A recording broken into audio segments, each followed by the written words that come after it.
teman-teman yang menjadi korban gagalnya konser Dewa yang di Blitar yang rencananya diadakan pada bulan Oktober.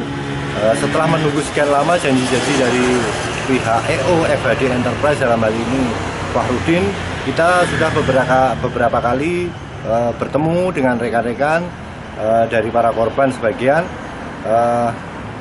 komunikasi dengan pihak FHD dalam hal ini Fahrudin, dan memberikan somasi kepada pihak FHD, tapi dalam hal ini kita beberapa kali diingkari oleh pihak FHD. Maka dari hal tersebut rekan-rekan pada hari ini Sabtu membuat laporan polisi di Polres Kota Blitar, yang mana biar ada tindak lanjut bagaimana refund dari teman-teman korban dari gagalnya konser Dewa ini bisa dikembalikan kepada teman-temannya.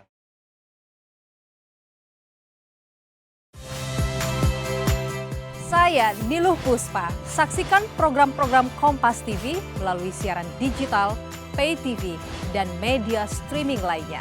Kompas TV, independen, terpercaya.